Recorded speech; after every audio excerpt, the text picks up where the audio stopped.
Hey, what's going on, everybody? Finally made the move over to YouTube, mainly just to try something different. I thought for videos where I was showing off stuff that I'd recently purchased or a PSA reveal, that it just might be easier. I don't know if it is, but it's just something different. So also, there's a lot of people have said they prefer watching content on YouTube. So tonight's video, maybe it's uploaded in the morning. I don't really know how this works. So the video you're about to watch is some random stuff that I've bought recently, as well as a PSA sub reveal. So these Messi cards, hopefully I'm in frame. I started buying some of Messi's non-rookie year mega cracks just because I do believe that the Messi 2004 mega cracks has a chance to be like the 1952 Topps Mickey Mantle of soccer cards.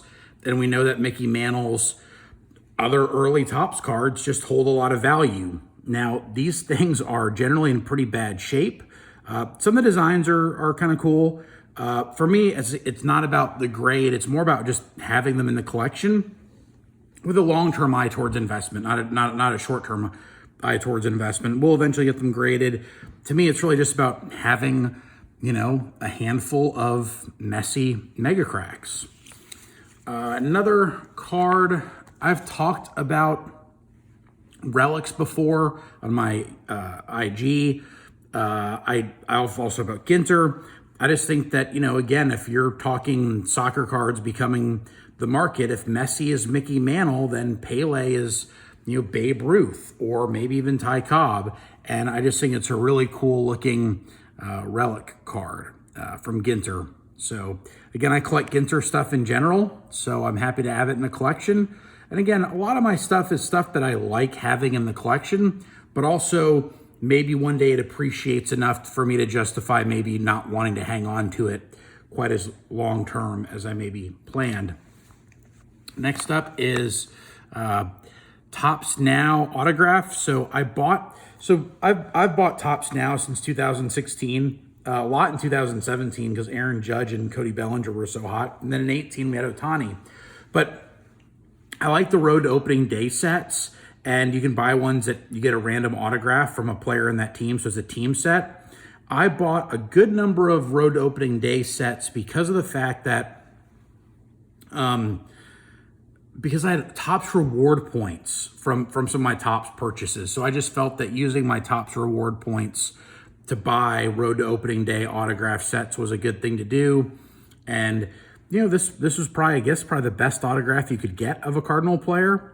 Number to 99, maybe a lower number would have been cool, but happy with that one. I usually eventually get stuff slabbed, a lot of raw stuff as we're waiting on PSA to more fully open. Here's another Ginter card. I just love non-baseball player Ginters, and this is a very historic moment. Drew Brees after he won the Super Bowl with his son. And I forgot this card existed, so I was happy the seller accepted my best offer on it. So that'll be going off to PSA once we figure out what's going on with PSA. Next up, some Teresa Witherspoon cards. And Teresa Witherspoon, and then this is like the Scoops, Executive Collection Scoops is a parallel. Apparently pretty hard to find. Also, they're in really bad shape. But this is obviously an investment. This is a flip. What if she's the first female head coach in the NBA? Well, can she beat Becky Hammond to that position? Is it Harmon or Hammond? I apologize. But anyway, just a bit of a gamble there. Certainly stinks not having PSA open. Certainly stinks not knowing what the future of PSA is, but alas, doesn't mean I'm going to stop buying cards. Next up is a ticket stub. Julio Cesar Chavez versus Pernell Whitaker. In the Alamo Dome, I bought this ticket because Julio Cesar Chavez is doing an autograph signing with Ryan Fitterman Sports. And this match in the Alamo Dome is one of the more controversial decisions of all time. So just kind of a kind of cool historic box office ticket. Not a lot of tickets from the Alamo Dome outside of San Antonio Spurs events, so kind of a cool piece of Texas history. Speaking of Texas history and ticket stubs, here is WrestleMania 25 that was in Houston, the Reliant Stadium, now NRG. I got this ticket because I think it'd be cool to eventually get it signed by Undertaker and Shawn Michaels. Get a duo autograph on there because that's considered, most people have that in their top 5 matches of all time. So just something to have, hang on to. WrestleMania ticket stubs are just a lot rarer than one would think. But anyway, just thought that would be a cool one to get signed next time Undertaker and or Shawn Michaels do a signing. And then final ticket stub before we move into some PSA reveals is the Nokia Sugar Bowl ticket. Just realizing something. Nokia Sugar Bowl 2006. Why was the Sugar Bowl in Atlanta? Right? The Sugar Bowl is in New Orleans. Well, maybe I've got it's got New Orleans in the background. But no, it doesn't. That's got Atlanta in the background. And Peachtree Street, which is Atlanta, but then it shows like Mardi Gras. So I'll have to look that up. I'm wondering if that was Katrina. Is that why the Sugar Bowl was in Atlanta? Well, this is kind of fun. I'll have to research this.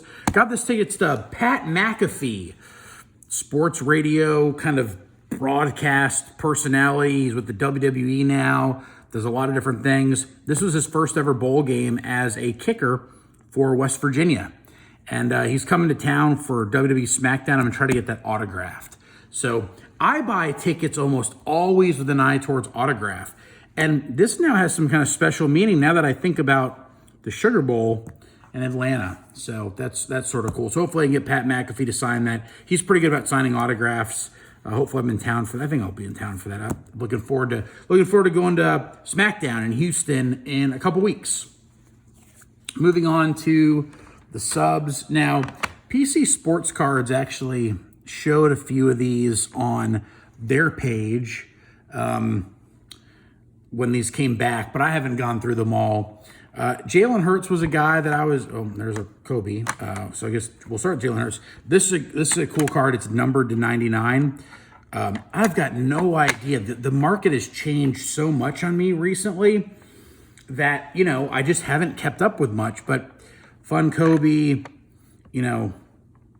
bought this raw 2014 Panini Prism World Cup, obviously a very important set to the hobby. Messi, number to 199. Jalen Hurts, Silver Prism. Not Silver Prism, Silver Prism Mosaic. And then a Mosaic autograph, which is it's a sticker auto, but the design kind of hides the sticker, which is kind of cool. And then a Donruss bronze autograph, PSA 9. I like the design of that card. And then the canvas non-autograph version of it. So some Jalen Hurts action. No immediate plan for that stack of cards. Some of that stuff I'll probably keep in the PC for a while. Here's another blue Messi. Again, I'm just thinking that I just like everyone. I just think that Messi's a good card. Messi's a good card. Messi's obviously a good player to collect, and I like numbered cards. I've got a couple of these. Is this also numbered to 1? This one's numbered to 299. Gavin Lux rookie auto. Certainly quite the interesting signature there for Mr. Lux. I like buying Topps Chrome raw, especially the autographs. Topps Chrome generally grades pretty well, so I don't mind buying it. This I actually opened. I opened this on my IG many, many months ago when we started realizing that 2005 Topps basketball products had Jay-Z in them. And so I started chasing Jay-Z, and I think, though not there, there's a Jay-Z card in here. 85 Topps WWF Iron Sheik. Man, PSA 8 is a good grade for that 85 Topps. I haven't looked at the pop report.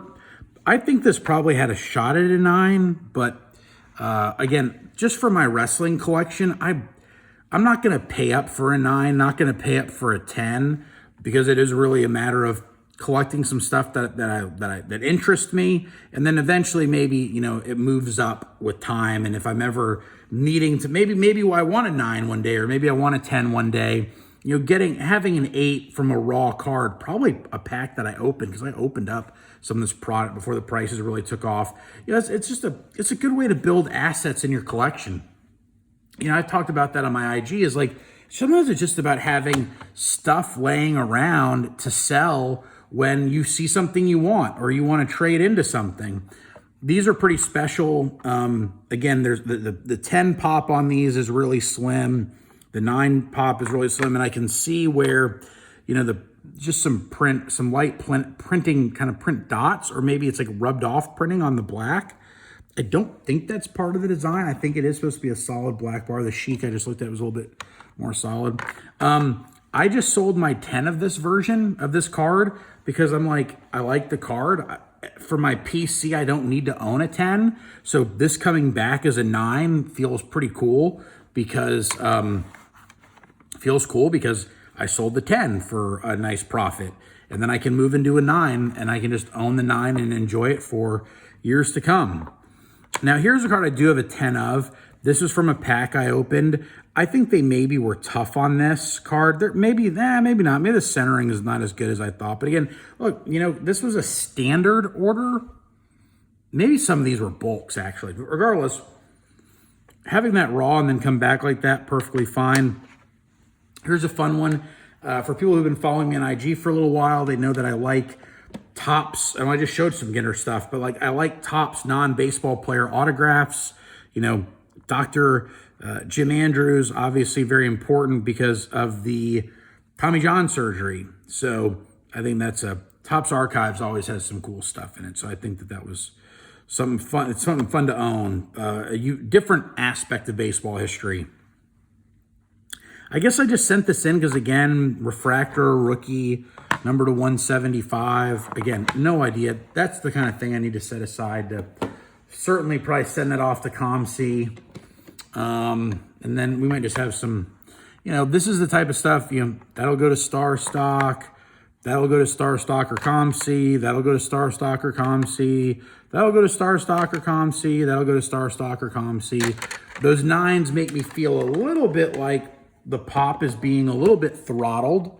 We can talk about that another time. But again, probably going to Star Stock or ComC. Man, 8s, it's almost hard to get an 8 on Topps Chrome stuff. I just said like how it's grades pretty easily. I mean, I just, you know, I'm taking a look. I mean, there must be a surface issue I can't see. Maybe the corner, I don't know, but like, whatever. Again, you know, it just seems like they were a little tough. Just seems like it hit a tough batch. This is a fun card. I might keep that in my kind of like longer term hold. The other stuff definitely gets sent off to ComC or Star Stock. You might get tired of me saying that. Star Stock or ComC. Now, I like rookie cups. I'm a Topps rookie cup junkie. This for sure is going to stick around with me for a little bit. Just because, you know, as people know, keep saying that this is not that good of a YouTube video. I'm kind of throating over here. That I'm a collector first, but I do buy with an eye towards investment. And a lot of stuff that I have gotten graded or bought, I had all the intentions of the world of keeping, but either I needed to consolidate or the market just didn't justify me keeping it any longer. You know, I just like to have parameters around my collection, but, you know, I enjoy collecting rookie cup cards. It generally means it's a second-year card, and I think it's just a super cool photo of Tatis. Just some run-of-the-mill stuff, you know, that kind of, this is sort of playing the market, right? Like I do stuff like this, that kind of things. Oh, there's a rookie cup and a rookie logo. That's always unique.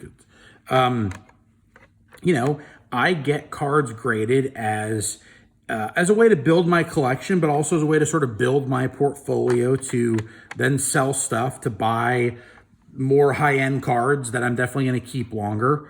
A lot of people use grading as a way to add value to their collection, and then, you know, that value eventually can be turned into, you know, a big sort of dream card. So every, you know, $25 card, every $100 card adds up as you're building out your collection. Now, the centering might not be great. I mean, again, these sort of just feel like they were probably just throttling the pop, meaning that they just are getting tougher on 10s with certain cards.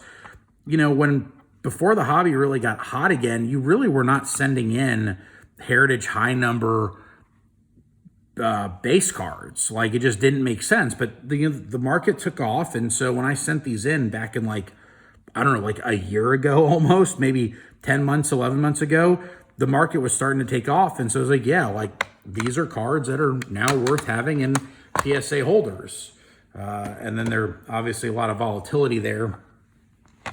Some more Heritage high number. And again, I've got no idea how this is going to show up on YouTube in terms of framing or whatnot. So Topps Now, again, like I said, I guess Topps Now in 2020 and maybe in 2019, they introduced where you could randomly get a parallel. So, and Alec Boehm, I like the fact that, you know, for his Major League call-up, it was in a throwback uniform. The reason I like Topps Now, the road to opening day is a little bit different, but like the reason I like Topps Now inherently is it's sort of a baseball card and a ticket in one, because, you know, they're tied to specific moments and then specific dates. So it's like a ticket stub in that there's a date to it and there's a moment, but it's a card because obviously it's a card. So now I was a little bit surprised when I saw these grades come in, like, that one has a soft corner. So, you know, maybe I shouldn't be complaining like that. I'm probably just an idiot sometimes. But look, the market was so hot when, like, I was sending this stuff in. You know, you just kind of, I say we, everybody, the market kind of just, you know, was a little bit more haphazard with sending stuff in. Mookie Betts Topps Now in a Dodger uniform. It's cool that I got the blue parallel. Betts, that was 10. That's good. Casey Mize call up with the specific date. I like the call up cards because it's like, it's his debut, you know? So again, there's not a lot of value. So far, there's not been a lot of value in Topps Now cards, but I think the coolness factor is really there long-term. So definitely, I think maybe an affordable way to enjoy some of your favorite prospects and rookies. Again, not investment grade stuff, but, you know, I do like the concept a lot. More Casey Mize. Oh, there's a 9 Casey Mize. So I've got a pretty nice collection of Topps Now autographs, and I've got some nice Topps Now debuts and other stuff. And then here's a cool looking one. I'm definitely drawn. I buy Topps Now cards, especially when I see retro uniforms. I always think that that's just throwback uniforms. I'm a sucker for, you know, throwback uniforms. And you've got, you know, first career walk-off home run. So this is first career walk-off home run. It's dated April, what is that? No, that's not the date. My eyesight's getting bad. That's the, oh, well, that looks like the date on the Casey Mize. Oh, wait, no, 8/19. Let me see if the date's on the back. No, why? Well, the Casey Mize, I guess maybe it just, Well, that's kind of confusing. Well, this here, the date's very clear here. So, youngest player ever to play in the knockout rounds. And again, a bunch of 9s there. 9s. I think there's a 10 hiding in there somewhere.